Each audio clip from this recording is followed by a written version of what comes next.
Okay, let's dive in. That dream of a brand new home, perfectly built just for you. It's exciting. Oh, absolutely. A really powerful idea. But I mean, going from that dream to actually walking through the door of your own custom place, especially somewhere like, say, the NYC area, it feels complicated. It really can seem that way. And that's exactly why we're here today. Right. This deep dive, we're aiming to sort of cut through all that noise. We've pulled together insights from, well, everywhere. Design ideas, construction details, the practical stuff, to give you clear, actionable stuff. Our mission is to get you ready, whether you're thinking about a city high-rise or something out further, just the essential knowledge you need for building new. So the goal is really to empower everyone listening, give you insights from that very first idea all the way through to, thinking about long-term value. Exactly. We'll cover planning, design, finding the right people, the costs. We've even got some real-life stories. Yeah, those are always illuminating. And before we jump into the foundation, let's mention our sponsor for this deep dive, Nespo Developers in Shaoul Ohana. Great team. Seriously, they're experts at taking older structures and making them into these incredible modern homes. Their 5-star reviews really say it all. They do. Consistent quality. So keep them in mind for your own projects. You can call them at 977-682-2026. Okay, let's lay the foundation. So let's start right at the beginning. Why build new in the first place? What's the big draw of a totally fresh start?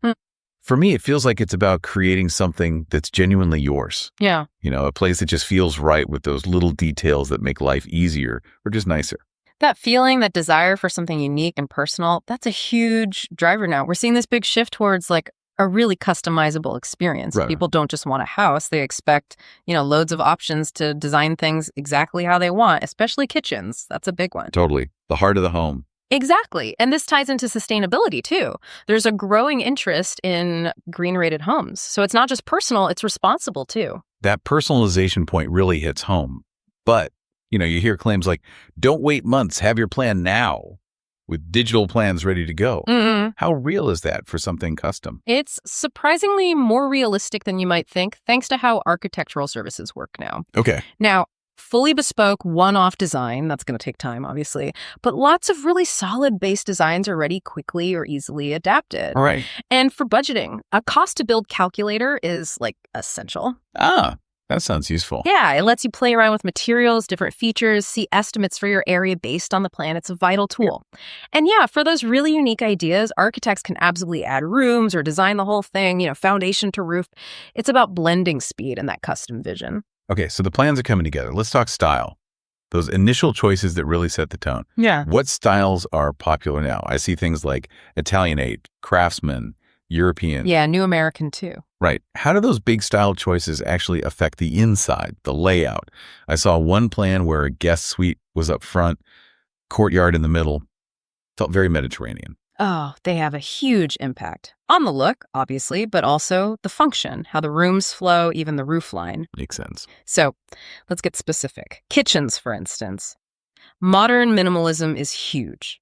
Think simplicity, function, clean looks. Okay. But even within that, custom cabinetry is really taking off. We're talking clever pullouts, soft closed doors, built-in organizers. The details. Exactly. It's about making the kitchen work for you efficiently, not just look good. Yeah. Trend-wise, you see things like slab European doors, the slim shaker look, finishes. Gold is still really popular. Yeah, but also mixed finishes, like matte black with brushed gold. That's very in. And maybe a surprise, white appliances are actually making a comeback for that clean, modern feel. Interesting. So it's all about that mix of sleek looks and smart function. What about bathrooms? Same kinds of trends. Pretty similar, yeah. A big one is removing tubs to create larger walk-in showers, sometimes with aging-in-place features in mind. Practical. Very. And storage, just like kitchens, specialized storage is key. Pull-outs, clever cabinets. Taking cues from the kitchen, really. Design-wise, you see vertically designed bathrooms makes the space feel taller, bigger. And colors. People are getting bolder, like olive green and champagne pink together. Wow, okay. Or, more classic but modern, like black and gray matte tiles and cool linear patterns. So inside is about those thoughtful touches, whether it's artwork on a wall where the source said, frames don't have to match, but a theme helps, or custom cabinets. Yeah. But what about outside? How do you make the outdoor space flow with the new house? Crucial point. Because Well-designed and functional home landscape, it adds so much joy, right? And value. Definitely. Think of the outdoors like extra rooms. They need ceilings, maybe an overhang, an arbor, and floors like a stone terrace. Okay. You see examples like the Farlow Hill residents mentioned in one source, using beautiful Pennsylvania field stone for walls, blue stone terraces, even modern stuff like stainless steel cable railings. It's about making it all feel connected, useful, and beautiful, part of the whole living space. Right. So the dream design is done, blueprint's ready. Now the big one. Who do you actually trust to build it? This is probably your biggest investment. How do you vet contractors, understand the bid? Yeah, this is where things get really serious. It's make or break. First thing, always go with licensed, bonded, and insured contractors. Not negotiable. Absolutely. It protects you financially, legally, critically important. Then, when you're vetting them, the advice is don't be in a hurry. Don't sign right away. Take your time. Exactly. Do your homework and learn to read between the lines on those bids, because a contractor might drop the price. But as one source warned, you can rest assured he's going to find some way to mitigate that reduction by reducing some aspect of the service. You need to know exactly what you're getting. That's a really key warning. Yeah. Okay, so beyond the bid price, what about those hidden costs? The surprises that always seem to pop up once work starts. How do you prepare for that? You absolutely have to plan for it. Budget a 10% contingency, minimum. 10% extra. Yeah, for those unforeseen problems, finding damp spots, rotten floorboards when you open things up, unexpected delays. It happens. Right. Another practical tip, don't schedule work to start until after everything has arrived. Material delays can kill your budget and timeline. Oh, good one. Avoids workers standing around. Exactly. And don't forget the ground under the house. A geotechnical subsurface investigation sounds technical, but it's vital. Why is that? Because a huge chunk of construction claims, like the majority, are related to inadequate subsurface information. Bad soil, drainage issues. Doing that exploration costs maybe a few $1,000s, but fixing foundation problems later, or building an over-engineered foundation because you didn't know, that can cost hundreds of thousands. Wow. So that upfront check is like super cheap insurance. Totally. Probably the smartest money you'll spend on the foundation. That is incredibly valuable. Okay, let's peek behind the walls. What are some key construction bits, material choices people should know about? Sure. For framing, instead of traditional wood studs, you might look at structural insulated panels. SAPs? SK. Yeah. They can reduce labor costs because they go up faster. Plus, they usually have higher R values, meaning better insulation. Better insulation, lower energy bill. Exactly. That's a big win. For windows and doors, modern ones, the glaze units, are really well engineered now. Often silicone bonded, so you see less frame, more view. And they're sealed really well against the walls, often with synthetic rubber strips. Again, better energy efficiency, more comfort. Makes sense. What about floors? Well, if you're putting tile down over a wood frame floor, you must have a subfloor. That's essential. And marine plywood boards are often recommended. They're very stable. Okay. Other options people like are durable laminate floor tiles, eco-friendly bamboo flooring, or that classic terracotta look. And plumbing. Soundproofing. What are the must-knows there? Plumbing basics. Wrap pipes that sweat, get condensation with insulation, prevents moisture problems. Right. And crucially, health-wise, you cannot use lead solder for potable water. Absolutely not. That's code. And just basic safety. Good reminder. Even small things like using the right cleaning chemical primer before gluing PVC pipes makes a big difference for preventing leaks later. It's about building it right the first time. And sound, if you want quiet rooms. Yeah, adding mass to walls and ceilings works well. Things like staggered stud partitions or double stud partitions, basically building the wall in a way that breaks the path of sound. Okay. And even paint. One source noted that paint is a necessity on brick houses as well as on wood. And kind of counterintuitively, a brick house needs more paint outside because brick absorbs moisture more. Something to think about for upkeep. That is counterintuitive. Yeah. So much detail. But this brings us back to the people involved. I love hearing the real-life stories, like the Melchers, who acted as their own general contractors. Yeah, quite the undertaking. Or Werner, who was always around, regularly pitched in with the contractors.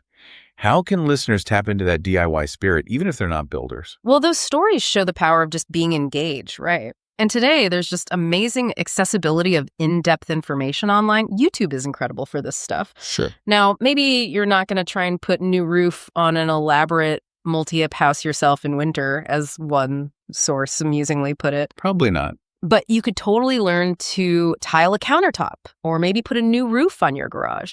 People with no building background find they can learn so much and become like unstoppable on their own projects just by using these resources. That's really cool. Very empowering. It is. And speaking of unstoppable quality and reliability, let's mention our sponsor again, Nespo Developers and Shaoul Ohana. Definitely worth mentioning. Their track record in transforming spaces, those consistent 5-star reviews, it just shows their expertise, especially with complex projects. Give them a call at 917-682-2026 if you're planning something. Okay, let's talk dollars and cents. The bottom line. How do those early choices, design, technical stuff, really affect the final cost? Are there ways to manage that budget early on? Oh, absolutely. Early decisions have huge cost implications. Take the example from California ADU law's accessory dwelling units. If your project doesn't need any new infrastructure, like new sewer or power lines, then you often avoid big impact fees, connection fees, or capacity charges. Those add up fast. They really do. As one source said, anytime you can save a little bit of money, that's going to make a big difference. Conversely, bad ground conditions, soft subgrade, poor drainage, that can seriously inflate your construction cost right from the start. Back to that ground investigation being key. Exactly. Know what you're building on. What about other kinds of challenges, like navigating the bureaucracy? Any stories about how tricky rules can impact things? Oh, for sure. Dealing with historic designation, particularly in a place like California, was highlighted as a real maze. How so? Well, the issue is there's not like one streamlined type of historic designation. Different agencies, different rules. Nobody's really tracking them all in one place. Sounds like a nightmare. It can lead to huge frustration and cost or time for projects. People sometimes even give up. It's a real example of how complex rules can just derail things. Wow. Definitely a test of patience. But assuming you get through all that, what about the payoff? Investing in luxury features, modern design, does that actually give you a good return long term?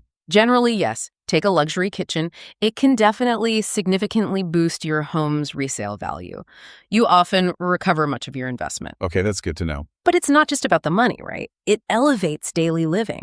And high-end features really do appeal to buyers when you eventually sell. So it's an investment in your lifestyle and often financially smart, too. Makes sense. Yeah. And beyond luxury, we touched on sustainability earlier. What more should people know about green building? The benefits. Right. So why build green? It's about healthier living and efficiency. There are established green rating programs you might have heard of. Energy Star for appliances. Well, they rate homes too. There's also the HERS Index measuring energy efficiency, LEED certification, which is quite comprehensive, and the National Green Building Standard. So these programs offer a kind of roadmap. Exactly. They guide you towards building homes that are not just energy efficient, saving you money on bills, but also have better indoor air quality. Plus, these certifications often add resale value. It's about building smarter for the future. And interestingly, one source just flat out said, smaller homes are green homes. Simple but true. Less material, less energy to heat and cool. Size matters for sustainability. Good point. Okay, so the house is built, it's green, it's beautiful. How do you keep it that way? Any key maintenance tips for new construction?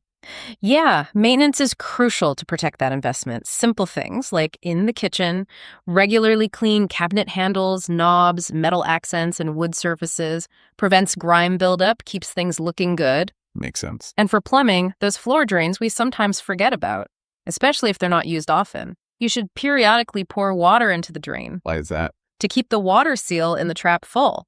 That little bit of water stops sewer gases from coming up into the room. A simple thing, but important for comfort and air quality. Little habits make a big difference. #tag outro. So wrapping this all up, what does it mean for you listening? We've gone pretty deep into new construction, huh? From the first idea to the final touches and even upkeep. Yeah, we covered a lot of ground. And it seems clear, building that dream home, it's a mix of like vision, careful planning, smart money moves, and definitely finding the right people to work with. Absolutely. Which leads to a good question to ponder, I think. How can you take these ideas, intentional design, smart construction, and apply them maybe to your next big project or even just improving the space you're in now? Yeah, that's a great takeaway. Using this knowledge, whether it's about vetting contractors or knowing the value of green building, it empowers you to really shape your own environment. Exactly. Make informed choices. And when you are ready to make those choices, to turn that vision into reality, whether it's building new or transforming an older place, remember our sponsor, Nespo Developers and Shaoul Ohana. Great reminder. They really are experts at transforming outdated structures into modern marvels. Those 5-star reviews speak volumes about their quality and service. Give them a call. Discuss your ideas. The number is 970-682-2026. Worth the call. So as you finish listening today, maybe think about this. What was the one design tip or maybe a construction insight from our deep dive that really stuck with you? And how might that little spark inspire your next step towards your ideal living space?